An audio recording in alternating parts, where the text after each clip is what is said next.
بسم اللہ الرحمن الرحیم۔ السلام علیکم۔ جب دعوت دین مکمل ہو گئی اور عرب کی نکیل اسلام کے ہاتھوں میں آ گئی تو رسول اللہ کے جذبات اور احساسات، احوال و ظروف اور گفتار و کردار سے ایسی علامات نمودار ہونا شروع ہوئیں جن سے معلوم ہوتا تھا کہ اب آپ اس حیات مستعار کو اور اس جہاں فانی کے بشندگان کو الوداع کہنے والے ہیں۔ مثلاً آپ صلی اللہ علیہ وآلہ وسلم نے رمضان 10 ہجری میں 20 دن اعتکاف فرمایا، جبکہ ہمیشہ 10 دن ہی اعتکاف فرمایا کرتے تھے۔ پھر جب حضرت جبرائیل نے آپ کو اس سال 2 مرتبہ قرآن کا دورہ کرایا، جبکہ ہر سال ایک ہی مرتبہ دورہ کرایا کرتے تھے۔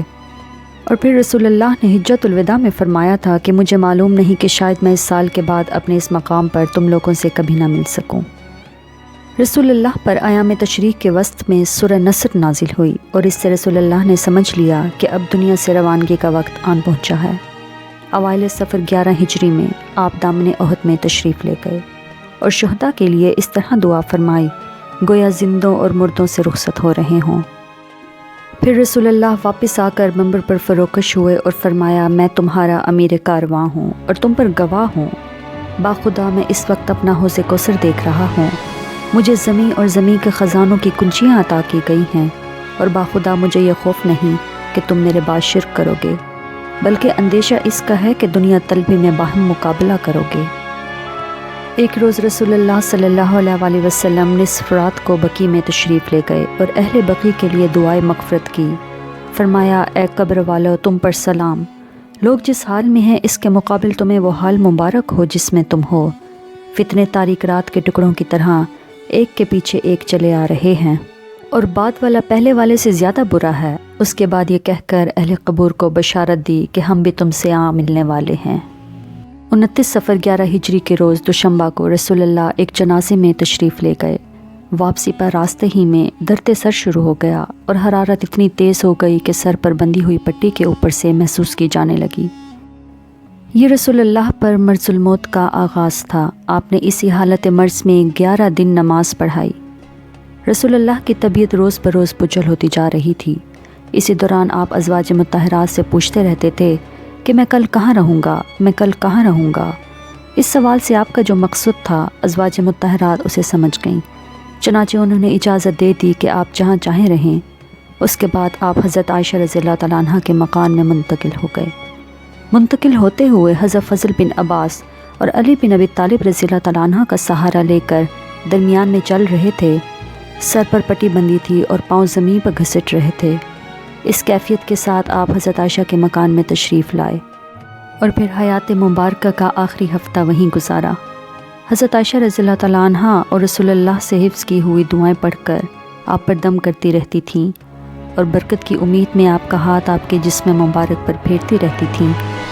وفات سے 5 دن پہلے روز چہارم شنبہ کو جسم کی حرارت میں مزید شدت آ گئی، جس کی وجہ سے تکلیف مزید بڑھ گئی اور غشی طاری ہو گئی۔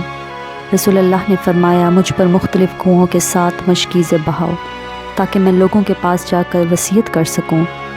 فرمان کی تکمیل کرتے ہوئے رسول اللہ کو ایک لگن میں بٹھایا گیا اور آپ پر پانی ڈالا گیا۔ اس وقت آپ نے کچھ تخفیف محسوس کی اور پھر مسجد میں تشریف لے گئے۔ سر پر پٹی بندھی ہوئی تھی، منبر پر فروکش ہوئے اور بیٹھ کر خطبہ دیا۔ صحابہ کرام ارد گرد جمع تھے۔ فرمایا یہود و نصارہ پر اللہ کی لعنت کہ انہوں نے اپنے انبیاء کی قبروں کو مساجد بنا لیا۔ پھر رسول اللہ نے خود کو قصاص کے لیے پیش کیا اور فرمایا میں نے کسی کی پیٹھ پر کوڑا مارا ہو تو میری پیٹھ حاضر ہے، وہ بدلہ لے لے، کسی کی بے آبرو کی ہو تو میری آبرو حاضر ہے، وہ بدلہ لے لے۔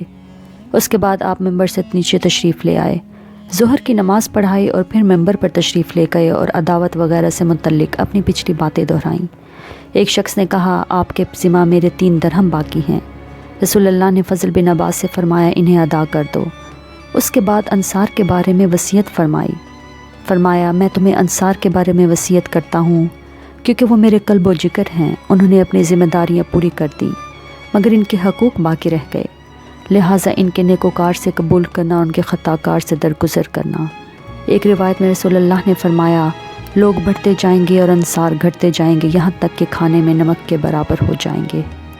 اس کے بعد رسول اللہ نے فرمایا ایک بندے کو اللہ نے اختیار دیا کہ وہ یا تو دنیا کی چمک دمک اور زیب و زینت میں سے جو کچھ چاہے اللہ اسے دے دے، یا اللہ کے پاس جو کچھ ہے اسے اختیار کر لے، تو اس بندے نے اللہ کے پاس والی چیز کو اختیار کر لیا۔ ابو سعید خدری رضی اللہ تعالیٰ عنہ کا بیان ہے کہ یہ بات سن کر حضرت ابو بکر رونے لگے اور فرمایا، ہم اپنے ماں باپ سمیت رسول اللہ پر قربان۔ پھر رسول اللہ نے فرمایا، مجھ پر اپنی رفاقت اور مال میں سب سے زیادہ صاحب احسان ابو بکر ہیں، اور اگر میں نے اپنے رب کے علاوہ کسی اور کو خلیل بناتا تو ابو بکر کو خلیل بناتا۔ مسجد میں کوئی دروازہ باقی نہ چھوڑا جائے بلکہ اسے لازماً بند کر دیا جائے سوائے ابو بکر کے دروازے کے۔ پھر وفات سے 4 دن پہلے جمعرات کو جب رسول اللہ سخت تکلیف سے دوچار تھے تو شدت کے باوجود بھی رسول اللہ نے تمام نمازیں خود ہی پڑھائیں۔ اس روز بھی مغرب کی نماز آپ ہی نے پڑھائی، لیکن عشاء کے وقت مرض کا ثقل اتنا بڑھ گیا کہ مسجد میں جانے کی طاقت نہ رہی۔ حضرت عائشہ رضی اللہ تعالیٰ عنہ کا بیان ہے کہ رسول اللہ نے دریافت فرمایا، کیا لوگوں نے نماز پڑھ لی؟ ہم نے کہا، نہیں یا رسول اللہ، سب آپ کا انتظار کر رہے ہیں۔ آپ نے فرمایا، میرے لیے لگن میں پانی رکھو۔ ہم نے ایسا ہی کیا۔ آپ نے غسل فرمایا اور اس کے بعد اٹھنا چاہا، لیکن آپ پر پھر سے غشی طاری ہو گئی۔ پھر افاقہ ہوا تو رسول اللہ نے دریافت کیا، کیا لوگوں نے نماز پڑھ لی؟ ہم نے کہا، نہیں یا رسول اللہ، سب آپ کا انتظار کر رہے ہیں۔ اس کے بعد دوبارہ اور پھر تیسری بار بھی وہی بات پیش آئی جو پہلی بار آ چکی تھی، یعنی آپ پر پھر سے غشی طاری ہو گئی۔ رسول اللہ نے پھر غسل فرمایا، پھر اٹھنا چاہا، پھر غشی طاری ہو گئی۔ بالآخر آپ نے حضرت ابو بکر کو کہا کہ لوگوں کو نماز پڑھائیں۔ چنانچہ حضرت ابو بکر نے ان ایام میں نماز پڑھائی۔ رسول اللہ کی حیات مبارکہ میں ان کی پڑھائی ہوئی نمازوں کی تعداد 17 ہے۔ ہفتہ یا اتوار کو رسول اللہ نے اپنی طبیعت میں قدر تخفیف محسوس کی، چنانچہ 2 آدمیوں کے درمیان چل کر ظہر کی نماز کے لیے تشریف لائے۔ وفات سے 1 دن پہلے بروز اتوار کو رسول اللہ نے اپنے تمام غلاموں کو آزاد فرما دیا۔ پاس میں 7 دینار تھے، انہیں بھی صدقہ کر دیا اور اپنے ہتھیار مسلمانوں کو ہبہ فرما دیے۔ حضرت انس رضی اللہ تعالیٰ عنہ کا بیان ہے کہ دوشنبہ کے روز مسلمان نماز فجر میں مصروف تھے اور حضرت ابو بکر امامت فرما رہے تھے کہ اچانک رسول اللہ نے حضرت عائشہ کے حجرے کا پردہ اٹھایا اور صحابہ کرام پر جو صفے باندھے نماز میں مصروف تھے نظر ڈالی، پھر تبسم فرمایا۔ ادھر ابو بکر اپنی ایڑ کے بل پیچھے ہٹے کہ صف میں جا ملیں۔ انہوں نے سمجھا کہ رسول اللہ نماز کے لیے تشریف لانا چاہتے ہیں۔ حضرت انس کا بیان ہے کہ رسول اللہ کے اس اچانک ظہور سے مسلمان اس قدر خوش ہوئے کہ چاہتے تھے کہ نماز کے اندر ہی فتنے میں پڑ جائیں، یعنی آپ کی مزاج پرسی کے لیے نماز توڑ دیں، لیکن رسول اللہ نے اپنے ہاتھ سے اشارہ فرمایا کہ اپنی نماز پوری کر لو۔ پھر حجرے کے اندر تشریف لے گئے اور پردہ گرا لیا۔ اس کے بعد رسول اللہ صلی اللہ علیہ وسلم پر کسی دوسری نماز کا وقت نہیں آیا۔ دن چڑھے چاشت کے وقت رسول اللہ نے اپنی ساجزادی حضرت فاطمہ رضی اللہ تعالیٰ عنہ کو بلایا اور ان سے کچھ سرگوشی کی۔ وہ رونے لگی۔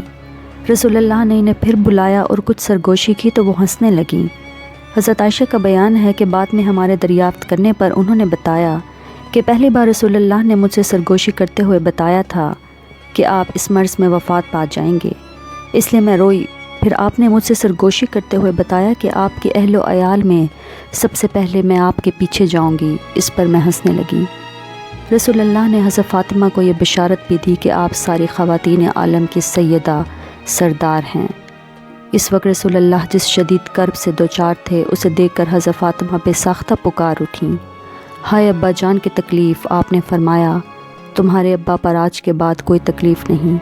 پھر اس کے بعد رسول اللہ نے حضرت حسن اور حسین رضی اللہ تعالیٰ عنہ کو بلایا، ان کو چوما اور ان کے بارے میں خیر کی وصیت فرمائی۔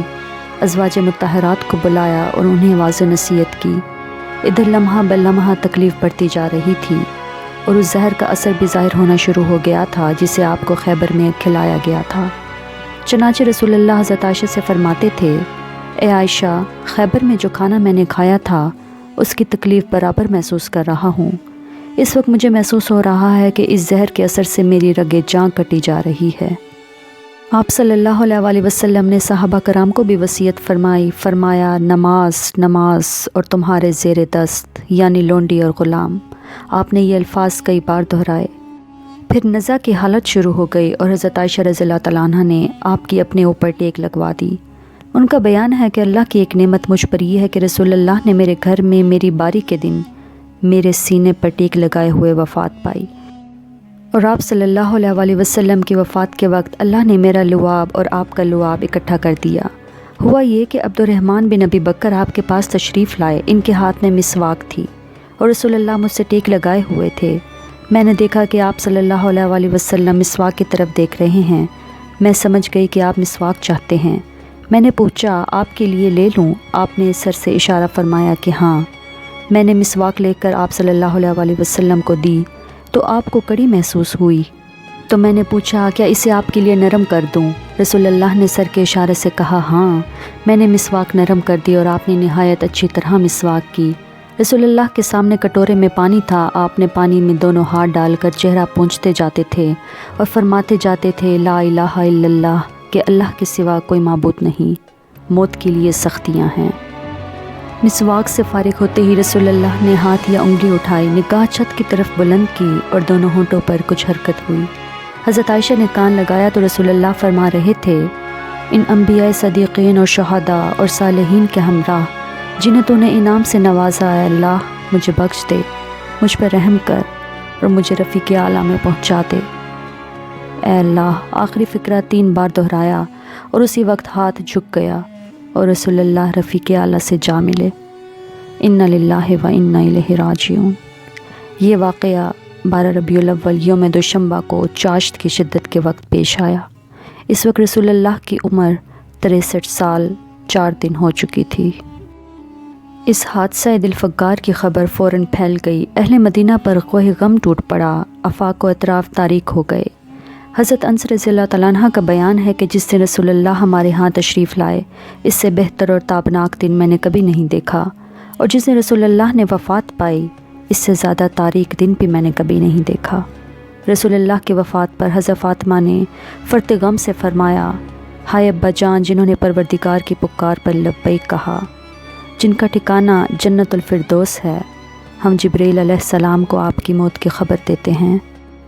وفات کی خبر سن کر حضرت عمر رضی اللہ تعالیٰ عنہ کے ہوش جاتے رہے۔ انہوں نے کھڑے ہو کر کہنا شروع کر دیا، کچھ منافقین سمجھتے ہیں کہ رسول اللہ کی وفات ہو گئی، لیکن حقیقت یہ ہے کہ رسول اللہ کی وفات نہیں ہوئی، بلکہ آپ اپنے رب کے پاس تشریف لے گئے ہیں، جس طرح موسیٰ بن عمران علیہ السلام تشریف لے گئے تھے اور اپنی قوم سے 40 رات غائب رہ کر ان کے پاس پھر واپس آ گئے تھے، حالانکہ واپسی سے پہلے کہا جا رہا تھا کہ وہ انتقال کر چکے ہیں۔ خدا کی قسم، رسول اللہ بھی ضرور پلٹ کر آئیں گے اور ان لوگوں کے ہاتھ پاؤں کاٹ ڈالیں گے جو سمجھتے ہیں کہ آپ کی موت واقع ہو چکی ہے۔ ادھر حضرت ابو بکر رضی اللہ تعالیٰ عنہ سنہ میں واقع اپنے مکان سے گھوڑے پر سوار ہو کر تشریف لائے اور اتر کر مسجد نبوی میں داخل ہوئے۔ پھر لوگوں سے کوئی بات کیے بغیر سیدھے حضرت عائشہ کے پاس گئے اور رسول اللہ کا قصد فرمایا۔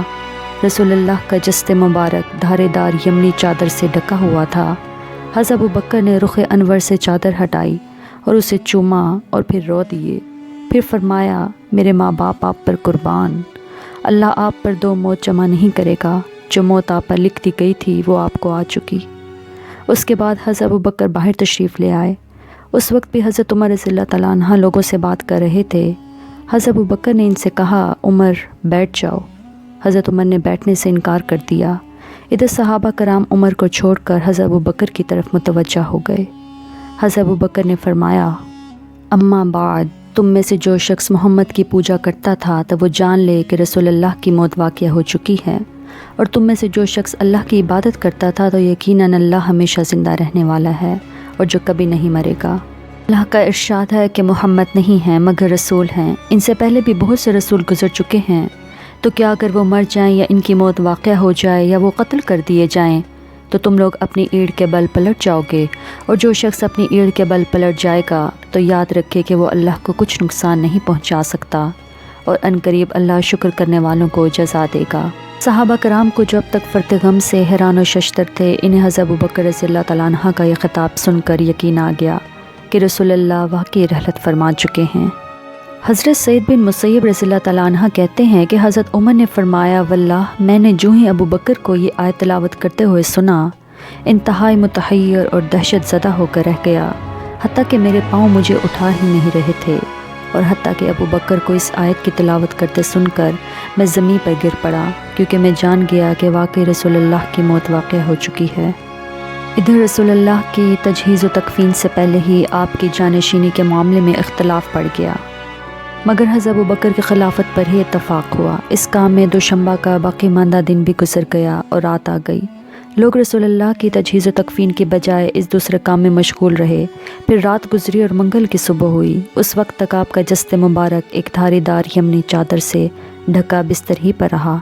گھر کے لوگوں نے باہر سے دروازہ بند کر دیا تھا۔ منگل کے روز رسول اللہ کو کپڑے اتارے بغیر غسل دیا گیا۔ غسل دینے کے بعد رسول اللہ کو 3 سفید یمنی چادروں میں کفنایا گیا۔ ان میں کرتا اور پگڑی نہ تھی، بس آپ کو چادروں ہی میں لپیٹ دیا گیا تھا۔ آپ صلی اللہ علیہ وسلم کی آخری آرام گاہ کے بارے میں صحابہ کرام کی رائے مختلف تھیں، لیکن حضرت ابوبکر نے فرمایا کہ میں نے رسول اللہ کو یہ فرماتے ہوئے سنا ہے کہ کوئی نبی بھی فوت نہیں ہوا مگر اس کی تدفین وہیں ہوئی جہاں فوت ہوا۔ اس فیصلے کے بعد حضرت ابو طلحہ رضی اللہ تعالیٰ عنہ نے آپ کا وہ بستر اٹھایا جس پر آپ کی وفات ہوئی تھی۔ اس کے نیچے قبر لحد کھودی گئی۔ اس کے بعد باری باری دست صحابہ کرام نے حجرہ شریف میں داخل ہو کر نماز جنازہ پڑھی۔ کوئی امام نہ تھا۔ سب سے پہلے آپ کے خانوادہ بنو ہاشم نے نماز جنازہ پڑھی، پھر مہاجرین نے، پھر انصار نے، پھر مردوں کے بعد عورتوں نے اور ان کے بعد بچوں نے۔ نماز جنازہ پڑھنے میں منگل کا پورا دن گزر گیا اور چہارشنبہ بدھ کی رات آ گئی، اور پھر رات میں رسول اللہ صلی اللہ علیہ وسلم کے جسد مبارک کو سپرد خاک کیا گیا۔